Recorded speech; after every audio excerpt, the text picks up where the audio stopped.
5th level spells are some of the most powerful spells that a player will realistically get to use during the course of a typical campaign. They come at a time when most games are beginning to wind down, so it isn't all that often that you get to levels 6 and above. And in many ways, for that reason, this grouping contains a lot of spells that are loved by so many, since they represented a point in time where their character that they may have played for months or potentially years has peaked in power. So today we are going to be continuing my quest of tier ranking every spell in the new Player's Handbook, and we're moving on to 5th level spells now. As a reminder, these tier lists are not about comparing to the 2014 versions. We are strictly looking forward.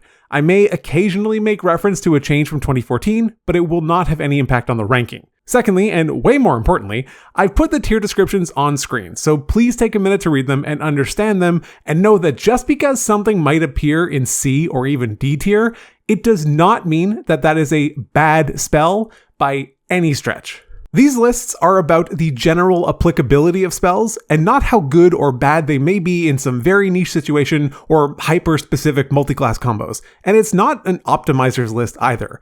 I say this every single time, but every spell can be god tier in the exact right moment. But that's just not the point of what I'm trying to get at here. Alright? Cool. So yeah, try and keep in mind what the definitions of each tier really are. It's the only way that this list is going to make any sense. Alright, that's enough of that. Let's just get into it. Shout out to all my patrons and channel members. You guys rock and you truly mean the world to me. Subscribe if you like it to help me reach 15,000 by the end of May. And as usual, we're going to go through the list alphabetically. Starting off with Animate Objects. This spell received a fairly significant rework in the new Player's Handbook. The old version of the spell suffered from many of the same issues that the old Conjure Animals did. It was by far the most damage efficient to always just summon the tiny objects, which then caused the spell to both overperform and just become beyond obnoxious and a general drain and bog down the pace of the game. I made a whole video about the revision to Animate Objects if you want to check it out. I'll leave it linked in the end cards. Anyway, the change made to the spell largely balances out the damage output for the variety of sizes of objects, giving you far greater freedom to choose the version that best suits the scenario, rather than feeling forced into choosing the one that deals the most damage every single time. I'm putting Animate Objects in A tier, on the cusp of S even. It's still a great spell. Next is Antilife Shell, and this is kind of a weird one. The spell essentially creates this bubble around you that prevents anything aside from constructs or undead from passing through it. This has some great potential as something like a floating shield that you can use to protect yourself or an ally, or someone on an escort mission. Except, it's not all that great since range attacks, spells, or even weapons can still reach through the barrier regardless of the creature type. And sure, that makes logical sense, but it also ends up largely being the downfall of this spell. There's a world where it can work, like in a fairly tight corridor or something, but not too tight, since if an affected creature has nowhere to go, they end the spell as they become forced inside. There are better spells to protect you and your allies whether or not you're in combat that don't require a 5th level slot and concentration. It's D tier. Awaken is a really fun spell that has some potentially interesting use cases. The problem is just that they're all so niche. Pretty much like every plant and beast exclusive spell, there's a certain use where it's pretty good, and getting an awakened shrub or tree isn't awful or anything, but it's hardly worth your 5th level slot. You can use it with all the options from Find Familiar except the Raven, which is cool since that'll let you actually communicate with it. So I guess there's that. It's also just a ridiculously expensive spell to cast. Anyway, Awaken is a D tier spell. Banishing Smite is a very good, but also kind of confusingly designed spell. It's basically banishment on a stick. Taking an extra 5d10 force damage from the attack is awesome, but in order to activate the rider effect, the target needs to be both below 50 hit points and also fail a charisma saving throw. If they do, the target becomes banished to a harmless demiplane, where they will remain until you lose concentration on the spell. This sounds awesome. You've now temporarily removed one creature from the fight, and that might be great. The thing is though, that it's also kind of a win more effect. There's a pretty good chance that if you're level 9 or above and the enemy you're fighting is at or below 50 hit points, that the fight is more or less over anyway. So did you really need to banish them? Yeah, there may be some circumstances where this pops off and it's exactly what you wanted and likely leads it to being one of the spells that just feels better than it actually is. But hey, despite all that, I'm still going to put it into A tier since the damage buff is solid and there's no risk for that since you only need to opt to use Banishing Smite once you've already confirmed that the attack is hit. I'm not sure how much I really need to say about Bigby's hand. It's such an iconic, powerful, and versatile spell. With the ability to deal damage, push, grapple, or block, or even create some area of cover, there is so much room for both power and creativity with this spell. It's always been a personal favorite of mine as well, and since it's my list, I'm just going to go ahead and drop it into S tier. That's actually not true. It is really good, and as much as I want it to be S, I think A tier actually fits better. Next up is Circle of Power, which is a pretty good defensive spell, granting you and your allies advantage on saving throws against spells and other magical effects inside a massive 30-foot emanation is pretty great. The thing is though, it's still largely situational. If your encounter doesn't include many or any spellcasters, it's largely dead weight. However, in a fight with tons of enemy spellcasters, well, it has the potential to greatly outperform its level. Overall, I think it's fine. I'm going to put it into B tier. Cloud Kill is a spell that I have always wanted to love, but no matter how much I tried, I just couldn't lie to myself. It's such a cool effect and so easy to imagine. This rolling cloud of nearly opaque green poisonous gas billowing through an area. The problem with Cloud Kill is mainly that it targets two of the worst things to target in the game and combines them together. That being Constitution saving throws and poison damage. Now yes, if you're looking exclusively at 2024 content, Constitution saving throws aren't that disproportionately bad anymore. But if you're combining monsters from the past, well, I mean, good luck. And even if you are exclusively using 2024 monsters, 118 of them are outright immune to poison damage. That's over 20% of the entire book. So yeah, again, good luck. I wish it could go higher, but I'm gonna have to drop Cloud Kill in D tier. Commune, like most other divination spells we've discussed in past videos, largely suffers the same fundamental issue. There's basically zero certainty with it. If your question wasn't formulated well enough, or if the deity you're channeling just doesn't know the answer to that question, then you're basically out of luck. Now, fortunately, this spell is a ritual, so even if you don't get the good value out of it, it doesn't necessarily cost you anything.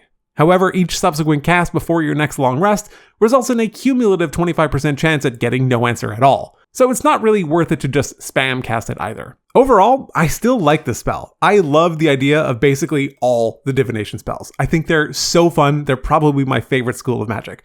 I'm gonna have to drop it in C though, because it definitely can work. It's just not super reliable. Commune with nature largely falls into the same category here. The main difference being that it is a lot more specific. You're looking for certain things. The lack of ambiguity here is both a blessing and a curse though. On the one hand, it's nice since it relies less on the player needing to know exactly what they want to ask and how, and is instead just looking for some specific things. But on the other hand, those things are just a little bit too specific most of the time.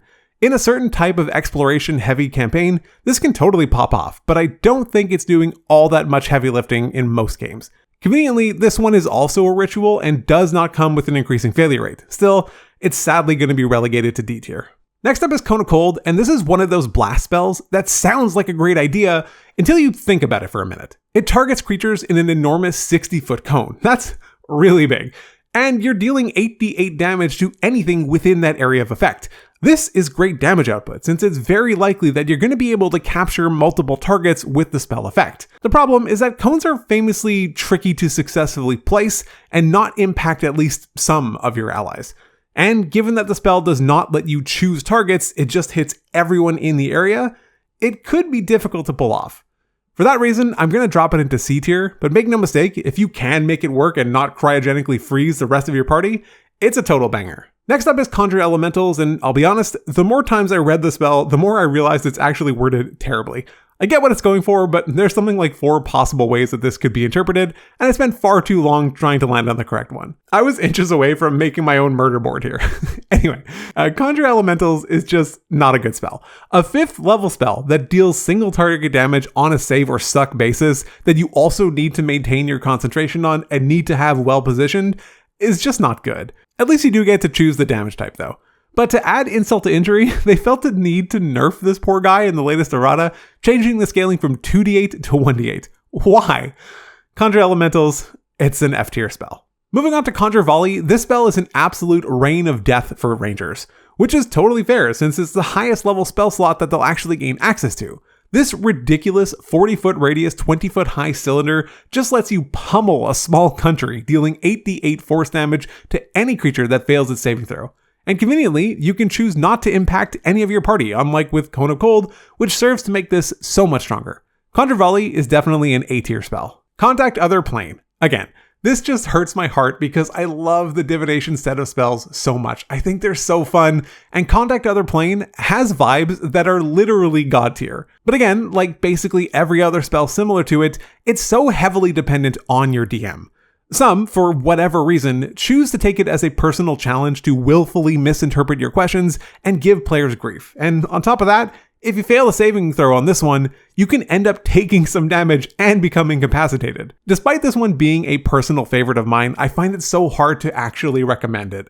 It breaks my heart to do it, but I think Contact Other Plane goes in F because of both the incredible inconsistency from table to table and the fact that it can literally kill your character. No, you know what? I actually can't do it. I'm gonna put it in D tier, but in my heart, just know this is S. Next is Contagion, which is a spell that has had quite a wild ride throughout its life in 5e. This thing got eroded like 3 times in the 2014 era, and now it's back with another version. Fortunately, this time it is actually clear how the spell works. Unfortunately, it's just kind of mid. 11d8 necrotic damage is pretty reasonable, it's just that it's single target, so it kinda suffers the same fate as Blight in that regard. Spending such an expensive resource to potentially impact one creature is a tall ask. At least this offers some reasonable bonus effects. On top of the damage, the target is also under the poison condition, and you get to select an ability that they have disadvantage on saving throws of that ability. Now, in most cases, you're going to pick Constitution to increase the likelihood that the spell will hold for the full 7 days. The thing with Contagion though, is that everything about it is cool as hell, and I love the flavor of the spell. It's just that there aren't a whole lot of situations where getting that 7-day poison effect is actually what you're looking for. Yes, of course you can have some pretty incredible moments with it and make it work, but generally, if you're looking at it as a combat spell at least, you're probably gonna unalive them before the encounter ends anyway, so you need to be in a scenario where you need to know that they might escape, so you poison them, but you also get no indication of whether the poison took root or not.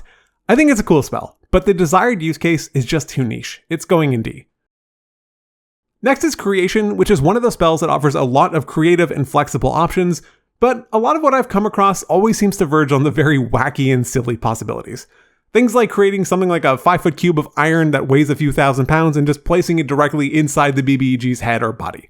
Since there's no sight requirement on where the creation is placed, this seems like a potentially valid use. But, like I said, it's just a bit too silly. In reality, there are some other cool things that you can do with it, especially in combination with spells like Fabricate to create things like bridges or even to make some counterfeit currency, but you better get out of there quickly since the fake gold is only going to last for an hour. Overall, it's a fun spell that gets the brain working, but it's unlikely to dominate your games, so it's going in C tier. Next up is Destructive Wave, which is a solid offensive option with a massive area of effect. On top of that, you get tons of damage type flexibility. Thunder isn't commonly resisted, and then you also get to choose between Radiant or Necrotic, which can easily help you work around some resistances. On top of that, you get to knock some creatures prone, and you get to select who is impacted by the spell. There's not much else to say. It's good. It's B tier. Moving on to Dispel Evil and Good, talk about a niche spell. It's only really valuable against 5 specific types of creatures, affects only yourself, and requires concentration, just to make it so that they have disadvantage on attack rolls against you and you alone. If one of those types, Celestials, Elementals, Fae, Fiend, or Undead, cause someone to become charmed or frightened, you can end the condition on them and also end the spell. The dismissal option is the best thing here and is pretty much the only thing keeping it out of F. You basically get banishment, but permanently on these specific creature types. The spell does not say that they return when it ends, so they gone. Still, this is a D tier spell. Dominate Person is a spell that I've always been a big fan of, but it's definitely got some high costs associated with it, not the least of which is just being a 5th level spell, which is already kind of a lot. But on top of that, it's single target, it does nothing on a successful save, and it's tied to a Wisdom, which is typically fairly strong. On top of that, it does only work against humanoids, and as I've covered in a previous video, we did lose a fair amount of humanoids in the new monster manual, though if you are combining with monsters from the past, the reduction is fairly insignificant. It also requires a use of your action to fully control the target. I like the spell, I think it has a lot of potential, but I am going to drop it into B tier. Dream is such a cool spell, but it's one of those that you basically never actually get to see used. The best use here is as some kind of sleep torture, basically depriving the target of any benefit from their rest and causing them a little bit of damage along the way. You could theoretically kill a target with this spell through exhaustion mechanics alone, which is kind of cool. You also don't need to be anywhere near the target, just on the same plane of existence. And if you use it and they aren't asleep, the spell doesn't fail. You can just opt to wait until they do sleep and then enter their dreams. It's fun and super flavorful, but it's definitely more of a long game setup. I'm going to put it in C tier. Flame Strike is a spell that at first glance doesn't look all that great, and honestly, at second glance, it isn't all that great either. It deals an equivalent amount of damage to an upcast fireball and in a similar area, but with less range. The only upside is that it has a better damage distribution, seeing as fire is typically commonly resisted, but radiant is not. I initially had this in F tier, but I'm gonna nudge it just into D since the damage distribution may be relevant and it's probably a bit easier than Fireball to hit things that are in the air and ground simultaneously. Next is Geas, I don't know how to pronounce it. Say whatever you want. This is another one of those spells that I've always liked the idea of, but I'll admit that it took me a while to actually realize that it wasn't forcing or compelling some course of action, like at least a few years.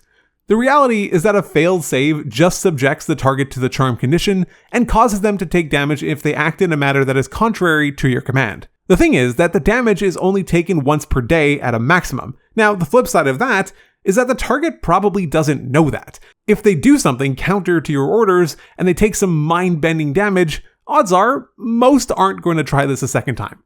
Either way, this isn't something that's likely going to be dominating your games and has some pretty niche applicability. I like it, but sadly it's going in D. Greater Restoration is next, and we finally get a great spell on our hands. I'll just say it up front, this is an S tier spell, largely because it's one of the very few surefire ways to end a whole bunch of different conditions that may be afflicting your character. On top of the ones listed though, there's so many effects in the game, whether through spells like Geas incidentally or from various monsters, that require the use of Greater Restoration to remove.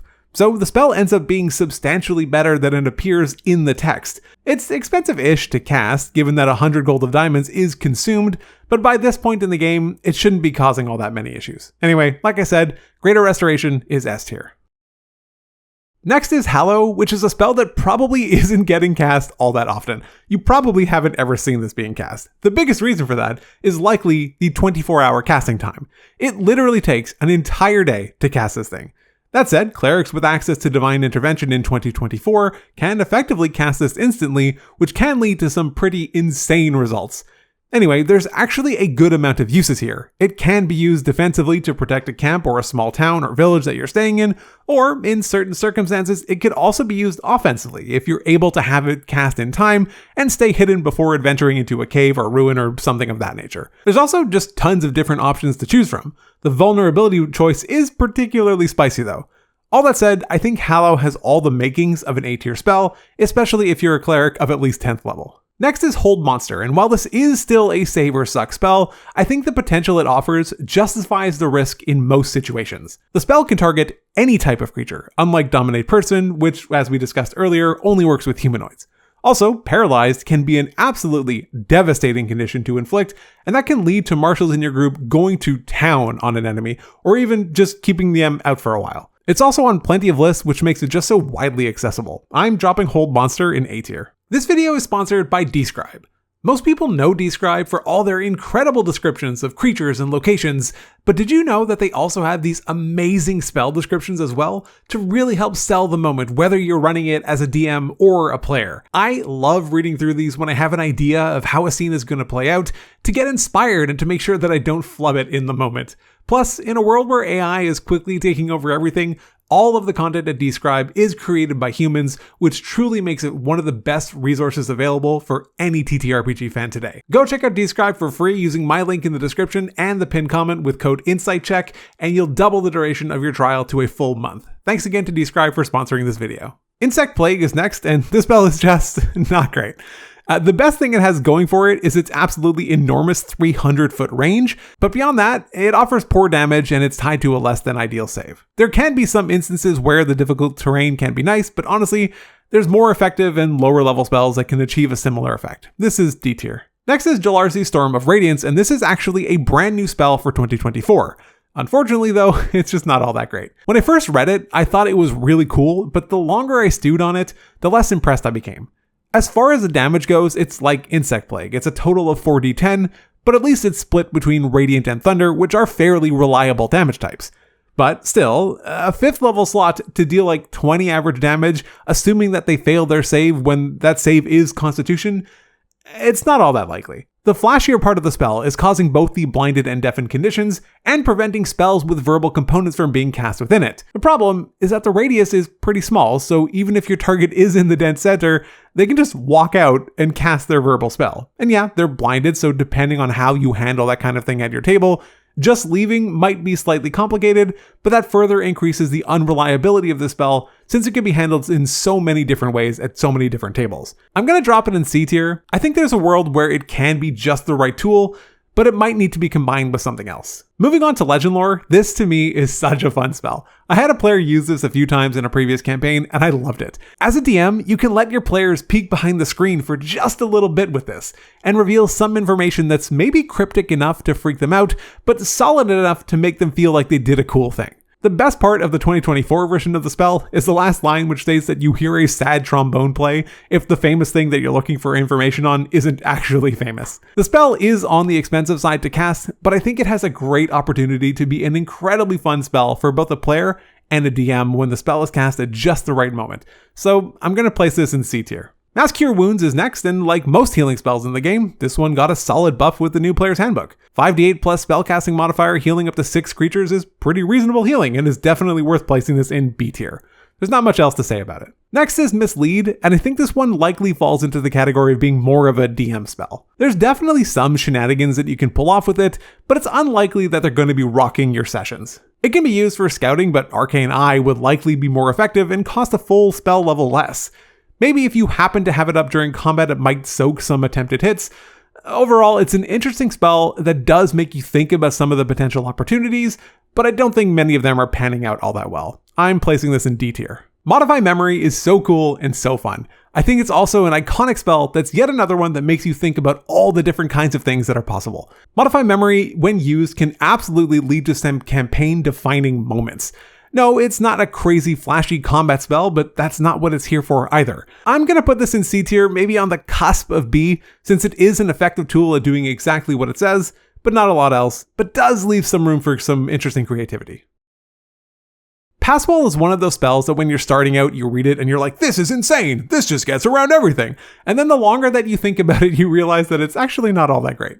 It's incredibly effective at doing exactly what it says it does, but there is also a little bit of overlap with a spell like Stone Shape, which is significantly cheaper. Though obviously Passwall is far more effective in this specific instance. This is mostly used for getting out of a situation where you're trapped in some kind of room or you need to get out before something bad happens. Or if for whatever reason you really need to get to the other side of a door or wall and have no other means of doing so. And for those things, it's great. It's just that it's a very expensive spell to use to accomplish something, which 99 times out of 100, there is another way. It's just not necessarily as easy to do as Passwall. It's C tier. Next is Planar Binding, which is a spell that has the potential to be one of the most game-breaking spells out there, but it involves a whole ridiculous setup with so many spells and a lot of things that need to go right. I think Pack Tactics has a video about it where he goes over all the ins and outs of it. For the purpose of this list, I'm not going to consider some insane wombo combo shenanigan stuff.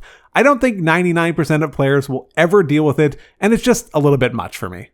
It's cool that it exists, but it's not what I'm looking to evaluate with this list. Generally speaking, Planar Binding is a spell where you can summon something and bind it to be able to have that summoned creature as a potential ally for much longer than the summoning spell would typically allow them to be around for. The big caveat is that if the creature you bind is hostile to you, it strives to twist your commands to achieve its own objectives. One note I'll make about this, because I've seen a lot of people misinterpreting what I think this means. This does not necessarily mean that they will disobey you. Firstly, it strives does not mean that it does, but rather that it will try to. Secondly, achieving its own objectives is not necessarily mutually exclusive to obeying your commands. You say, hey, summon, go there. It goes there, but maybe it slaughters some orphans along the way. It did both things. The best way to handle this is to try and offer as specific language as you can, but if you're doing that, you probably also have a DM that's just looking for a way to twist this against you, which doesn't sound all that fun. Anyway, the spell is crazy powerful and offers a lot for players to engage with. I'm going to drop this in B tier, but it is also important to note that this one does have a pretty expensive material component. There's not a whole lot to say about Raise Dead. It's a good revival spell that will, more often than not, be used for the purposes of furthering some kind of plot device rather than on your party, but either is certainly possible. It has the limitation of not being able to restore body parts or organs that are critical to survival, but hey, it's bringing someone back to life. A 500 gold diamond isn't cheap, but it's not crazy expensive either. It does exactly what it needs to do, and there's not really any creativity with it. You probably won't leave this prepared unless you know that you need it. This is pretty much the definition of a C tier spell for this list. Rary's Telepathic Bond is a great spell. The fact that it's a ritual, meaning that you don't need to burn your 5th level slot on it, makes this incredibly valuable. Provided you've got the 10 minutes available to ritual cast it, you've got a completely free telepathic connection for your entire party. This can be incredibly handy in certain social or exploration situations, or honestly, even during combat if you just want to justify a reason to tell someone what they should do. It's a great spell, I'm putting this in A tier. Reincarnate is another spell that brings the dead back to life. There are a few differences between Reincarnate and Raise Dead though. Reincarnate is restricted to only humanoids and costs twice as much to cast as far as your material component is concerned. But you don't need a full body with organs and all that kind of stuff. As per the spell, you can even just touch a piece of a humanoid, provided that it has been dead for no longer than 10 days. Now, the downside here is that if you're just touching a piece of a humanoid, you're playing roulette with the body that you receive. You roll a d10, consult the chart, and that's what you get. And again, like Raise Dead, it's a bit niche in its utility, but when you need it, it's the GOAT. Still, it's going in C tier. Next up is Scrying, which is such an incredible and iconic spell. There are so many campaign moments that can be defined by Scrying. In the same way that I described Legend Lore as giving the DM the opportunity to peel back the curtain a bit, Scrying does that too, but to an even greater extent by giving the players the potential to see and hear exactly what is going on with a particular person or location. But more importantly, giving them some way to manipulate that save based on their knowledge or what they physically have is amazing. I love Scrying. It creates incredible moments to set up for future events, to get the party nervous, or rarely to have them feel good about what's going on. To me, Scrying is an S tier spell. Next is Seeming, and if you've kept up with the series, you'll likely be familiar with my affinity for illusion spells, and this one is no exception. That said, we are starting to get a little bit expensive to still have illusions fail under some kind of physical inspection. Like most illusion spells, it's about as good as you are creative. There's plenty of opportunities that you can create with this. It's basically mass disguise self. From fooling guards to impersonating an enemy troop to dodging an inevitable battle, there is so much that you can do with this, especially since you can impact your entire party. Make no mistake, it's not the solution to everything, but I think Seeming is a solid B tier spell. Steelwind Strike is a great Gish spell, and that's part of why I like it so much. I'm playing a Bladesinger in a Tomb of Annihilation campaign, and this is certainly a spell that I'm looking forward to getting access to. There's two potential downsides with it though. Firstly, it now requires you to teleport within 5 feet of one of the targets, which might not be great, but you're probably going to be fine. The other issue I've always had with it was just wishing that it was a lower level spell, like 2nd or 3rd, and then you could increase the amount of targets by upcasting it. Either way, a potential 30 d10 damage for the cost of a single spell is pretty nuts, especially considering you're hitting multiple targets. Yeah, you do need to make up to 5 separate attack rolls, which does give you more opportunities to miss, but you also get more opportunities to crit, so there's that. Steelwind Strike is a great spell, it's going in A tier. Next is Summon Celestial, which I think just falls a little bit flat. It's a bit squishy considering the level of the spell and the fact that it requires concentration and that you needed a 500 gold piece material to summon it. At least that material isn't consumed though. A base AC of 16 unless you opt for the Defender variant, and only 40 hit points, it's just not doing all that much. By this point in the game, 40 hit points are not hard to lose. Thankfully, it can fly though. The damage from the summon is also not particularly impressive, sitting at a base of like 14 per hit, but the impressive part is the 600-foot range on the attack if you choose the Avenger variant. Sadly, the Defender only gets a melee attack, but it can potentially offer some temporary hit points. Overall, I think it's pretty underwhelming, but it's not without use. I'm placing it in C tier. Summon Dragon, on the other hand, I think is much better. It's a lot bulkier with a base AC of 19 and 50 hit points, but it also gets resistance to acid, cold, fire, lightning, and poison damage, and immunity to being charmed, frightened, or poisoned. We're off to a great start. And on top of that, its shared resistance trait also provides you with your choice of resistance from the ones listed. The attacks themselves aren't all that impressive either, with a Ren averaging like 13 and a breath weapon of only 8, but at least you can choose the damage type. This is a reasonable option to soak some hits, appear threatening, get some additional defense for yourself, and to put out a bit of chip damage. I'm putting it in B tier. Swift Quiver is definitely a spell. A spell that's only available to Rangers, costs your 5th level slot, and requires concentration, pretty much makes this dead in the water in 2024, given how reliant both the main Ranger class and each of its subclasses are on using Hunter's Mark during combat. And yeah, this offers 2 attacks as a bonus action, but it doesn't increase their damage or do anything special. If you have something like Oathbow, then sure, this can absolutely go off. But for most bows, it's nothing special. This is a D tier spell and is so hard to recommend in 2024. From bad to great, Synaptic Static is an incredibly powerful spell. In a lot of ways, it has many similarities to Fireball. Same range, same size radius, same amount of damage dice, which seems a bit meh for a spell that's 2 levels higher, but there's plenty of key differentiators. Synaptic Static subjects targets to an intelligence saving throw, which is typically the best save to target from the caster's perspective. This increases the likelihood that they will take full damage, and that damage is psychic, which is far less commonly resisted than fire. On top of that though, for the next minute, the target subtracts 1d6 from each of its attack rolls and ability checks and any constitution saving throw made to maintain concentration on a spell. They do get to repeat the save at the end of each turn, but again, that save is intelligence, which makes it far more likely that the effect is going to stick. Synaptic Static is an incredible pickup and certainly deserves A tier, bordering on S tier. Next is Telekinesis, which is a spell that does have a little bit of overlap with Bigby's hand. But if your plan is to be able to move things more than it is to grab or slap, then Telekinesis is definitely the pick. Being able to force movement of huge creatures by up to 30 feet is very powerful, especially since it imposes the restrain condition on the target as well. Just for reference, adult dragons are huge in size, so this definitely gives plenty of ways that it can be used. But you can also use it in exploration or puzzle situations, or to block off rooms or move boulders or all kinds of other things. It's a great spell that offers tons of potential use cases. It is a solid B tier spell. Next is Teleportation Circle, which is fine, but it's also largely dependent on the prevalence of the existence of teleportation circles in your world. If you're playing in a homebrew setting, it could have been pretty easy to overlook. If you're playing in the Forgotten Realms, then you should have no issue utilizing this, but it's certainly the kind of spell that you're going to want to discuss your plans with the DM beforehand, since they may be completely unprepared if you randomly decide to teleport across the world. It's a C tier spell. In a lot of ways, Tree Stride is a more expensive and worse dimension door. That said, there is some incredibly niche scenario where if you happen to get into a massive encounter in the middle of a heavily wooded area, this can give you some ludicrous mobility as you pop in and out of different trees.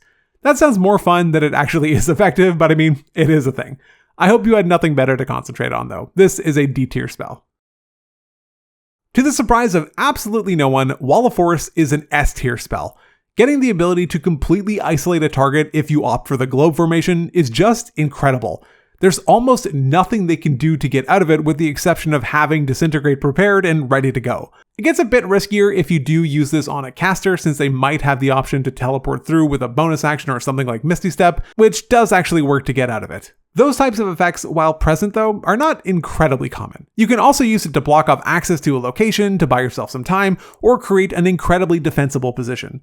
This is a very powerful spell with plenty of amazing uses. It's easily S tier. Wall of Stone is another great wall spell that has some good options for it too. It's unlikely that you'll pick both of these wall spells, but Wall of Stone is slightly better in some circumstances, since it can technically create a longer wall and is better used in creation of structures and things of that nature. It can be destroyed though through normal means like attacking, but it shares many of the same valid use cases as Wall of Force. This is an A tier spell. And finally, we have Yolande's Regal Presence, another new spell for 2024. This is basically Conjure Woodland Beings for bards and wizards. I honestly don't understand WotC's obsession with this design of spell in 2024, but hey, here we are. So yeah, you can just Beyblade your way through a bunch of enemies if you really wanted to, dealing a reasonable amount of psychic damage per hit, especially if you hit 2 or 3 targets at least. You also get to knock them prone and push them up to 10 feet away, which explains why the damage is lower than expected for this level of spell. I think this type of spells are a bit less effective on wizards and bards, but the right build or setup, it can definitely put in some work. I'm gonna go ahead and drop it in B tier, maybe on the cusp of C. So that's it, that's my tier ranking of the 5th level spells in the 2024 Player's Handbook. It's nice to see just how consistently these tend to bell curve with the bulk in the middle, and not that many options on the extreme outlier side, whether they're good or bad. Anyway, I am sure that there are going to be plenty of disagreements with me in the comments, so feel free to let me know just how wrong I am. But otherwise, take care.